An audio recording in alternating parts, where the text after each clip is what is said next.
A reforma da Previdência e a reforma tributária foram os principais exemplos de votações do interesse do governo federal na Câmara dos Deputados que teriam sofrido interferência desses pagamentos, embora não tenham sido os únicos atos de ofício cuja prática se pretendeu influenciar. De fato, essas reformas receberam o fundamental apoio dos parlamentares comprados pelo Partido dos Trabalhadores e das bancadas por eles orientadas ou dirigidas, exatamente no momento em que foram realizados os maiores repasses de dinheiro aos parlamentares acusados. Por outro lado, os líderes dos 4 partidos cujos principais parlamentares receberam recursos em espécie do PT orientaram as suas bancadas a aprovar o projeto, que fora encaminhado pelo governo. Somente o senhor Jair Bolsonaro, do PTB, votou contra a aprovação da referida lei. Todos os demais votaram no sentido orientado pelo líder do governo e do Partido dos Trabalhadores na Câmara dos Deputados. Mas eu trouxe aqui a manifestação que eu falei do Joaquim Barbosa, eu compartilhei nas minhas redes. Ele também está cético, né? E eu achei isso o mais relevante da entrevista que ele deu. Olha, ele fala aqui, ó. Agora, só um detalhe, né? É porque ele ainda é filiado ao PSB, não é? A matéria não fala, ele até menciona ali, salvo engano, na matéria fala que ele chegou a se movimentar lá para 2018, mas não sei se ele continua afiliado, mas isso é uma coisa que resolve rápido, né? Se não for... Não, mas houve uma conversa essa semana, aliás, no mesmo dia, e há 2 dias atrás, sei lá, entre PT e PSB, eles tinham dado como saldo muito positivo de que o PT vai abrir o leque de alianças, né? Então, eu fiquei ainda pensando nisso, que é o seguinte, na campanha de 2018, sabidamente, né, a campanha do Haddad fez lá gestões para se aproximar do Joaquim Barbosa, e ele esnobou publicamente, foi totalmente... Não bastou, né, o Haddad ir lá no Jornal Nacional e falar que Sérgio Moro prestou relevantes serviços ao Brasil e que era um erro pessoal a questão do Lula. Mais do que isso, foi chamar o Joaquim Barbosa verdugo de José Dirceu, José Genuíno, etc., e foi esnobado, que é pior ainda, né? Você não faz um convite, não deixa vazar antes de você saber que a parte vai aceitar, e também, isso não chegou a ser publicado, chegou até aí atrás do Rodrigo Janot, para sinalizar que seria o ministro da Justiça e tal. E aí, né, então, o Joaquim Barbosa, ele é o pai do lavajatismo, né? A gente viu o que foi. Ali começou né, o avanço sem recuo da juristocracia, da dobradinha juristocracia mídia, para cima da classe política, em particular do PT. Isso aí seria uma rendição. Aí veja você, se há uma conversa, seja o Lula até lá mantido como cabeça de chapa, depois tirado, seja já o Haddad, o pessoal resolver, como eu falei, eu acho extremamente difícil. A não ser, Piero, tá, mas aqui, a única chance do pessoal chegar... Eu tô até falando isso aqui pro pessoal do Piguinho se animar um pouco mais. Eu acho que vão manter ali o Elcide até as 45 do segundo tempo. Então não precisa ficar tão jururu como o pessoal tá ficando aí, não. O pessoal que tava já nomeando ministro há 2 semanas. Você colocar, sinalizar com uma composição com o Joaquim Barbosa, não é o equivalente político, vê se você concorda comigo, Piero, é o equivalente político de você dizer que o ministro da Fazenda vai ser o Marcos Lisboa, como sinalizaram por aí. É uma rendição política, ideológica total, é o Haddad dizendo que o Sérgio Moro prestou relevante serviço. É uma rendição mais do que nunca de 2018, você concorda? Perfeito. Equivalente estrutural. Nossa, isso não tinha passado pela minha cabeça. Muito bem sacado. Muito bem sacado. Então, que bom que o professor aprovou. Outra estrelinha no caderno. Olha só. Aí, olha aqui.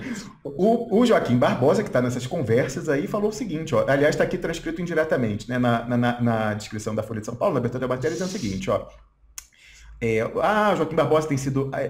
critica o governo atual, tal, e nas eleições a intenção dos ministros é dar o peso de seu nome à esquerda para derrubar Bolsonaro nas urnas. Não tem problema, à direita a gente tem um Moro, né? Então, para deixar uma âncora, né? Aí pode ficar à esquerda. Aí segue aqui a abertura da entrevista. Ó. Para atingir esse propósito, não descarta apoiar eventual candidatura do ex-presidente Luiz Inácio Lula da Silva. Aí atenção, que essa pessoa que está nas conversas, mesmo duvidando que o petista saia candidato. Aí fala, mas por que a justiça vai impedir? Não, até o elemento subjetivo.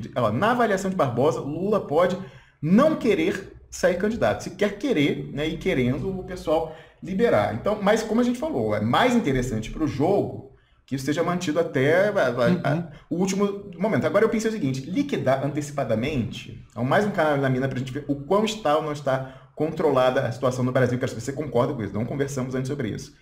Se o STF, lá no dia 14, derrubar a decisão do Fachin, então mantendo a competência em Curitiba, e na sequência não entregar a extensão, né, seja através de um habeas corpus, ou então inovando com a história de dizer que a decisão lá se estende para os outros, e colocando o Lula não a título precário, mas um título mais certo, como perdão, eu queria falar o contrário. Se eles liquidarem a questão, então, reformando a decisão do Fachin, então mantém a competência em Curitiba, e não estende a suspeição para os demais processos, entra a condenação em segundo, já está em terceiro, já está no STJ do sítio, acabou, Lula sem direitos políticos. Uma pergunta.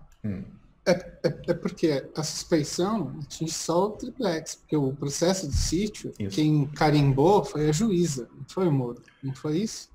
Não só isso, mesmo que tivesse sido o Sérgio Moro totalmente, você tem que ter uma formalização, não tem essa extensão. Mas você vê o pessoal lá do Lênio Streck, Pedro Stefan, não, mas isso é óbvio, segundo a jurisprudência, não citaram a jurisprudência, porque é o contrário. Você começa com pessoas que atuam na área do processo penal, é justamente o contrário. Mas faz parte, né? Faz parte fazer esse tipo de campanha. Agora, eu te falava, que eu estava falando, se você pegar e mantiver a condenação do sítio, o Lula está automaticamente sem os direitos políticos, porque já foi condenado em segundo grau, etc. e tal.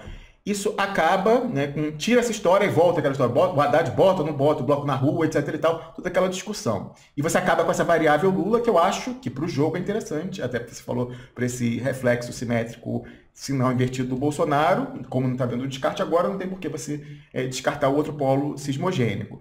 Mas então, se o pessoal fizesse isso e acabasse com o Lula agora, que eu acho um problema, quereria dizer o seguinte, que eles veem a possibilidade de perder o controle narrativo dessa questão que o Lula pode virar uma bolha, uma profecia autorrealizável, fugir do controle. Então, assim, não, precisa abortar, porque o pessoal lançou isso ali, lá com o Fachin e tal, e vê assim, não, pode ter uma dinâmica internacional e tal, não sei o quê, isso periga fugir do controle. Então, se o pessoal, no dia 14, enterrar de vez Lula como variável política, significa que está menos controlado do que a gente supõe as coisas. Se eles mantiverem o Lula, porque, atenção, sinergia, STF generais, isso aí é totalmente roteiro feito pelos caras do processo. Então, se eles enterraram o Lula, é porque haveria um risco de sair do controle.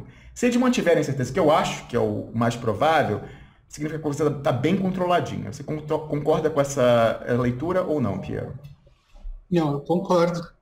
E eu acho que não só, eles vão ter que fazer isso com o Lula e com o Bolsonaro, que é levar a questão até o ano que vem. Enquanto o Lula permanecer como espantalho ou ameaça, o Bolsonaro também é uma variável que está colocada nesse jogo, você está entendendo? Porque, enfim, muito do que ele representa está conectado à ideia do espantalho, do PT voltar ou não. Sem isso, ele finda. Então, eu acho que, por um lado, é isso desse controle. Do outro, é preciso ver também o plano de descarte dele, de queima do fusível, a quantas anda. Então, eu acho que esses dois processos aí vão ser sincronizados, do meu ponto de vista. De um lado, queimar ele, de outro lado, minar as possibilidades do Lula. O timing disso, eu acho que aí você, assim, eu sigo o relator aqui do Duplo Expresso. Vamos levar o máximo possível, que, assim, o meu chute para isso, né, que eu até brinquei porque eu dei o chute no 1º de abril, é o 31 de março do ano que vem. E que eu até brinquei em cima da sua brincadeira, que é o prazo para desincompatibilização do pessoal do Executivo para disputar, seja ali deputado estadual ou deputado federal. A gente pode ter, né, uma demissão coletiva em massa dos quase 12 mil oficiais da reserva e da ativa, das Forças Armadas que estão no Executivo, para concorrer lá, capitão, major, aqui fulano e tal. Né? Isso. E aí é os 6 meses para você fazer o teatro de um campo eleitoral se reorganizando, entendeu? E fingir que uma outra grande disputa vai ser feita. Isso supondo que, enfim, tem um poste do PT qualquer, enfim, levem de novo o Haddad, sei lá o que pode acontecer daqui para frente. Mas, enfim, aí, como a gente sabe, o problema é que eles controlam todas as variáveis, sejam elas quais forem. Eu vou falar isso já sabendo que vai ter gente irritada, entendeu?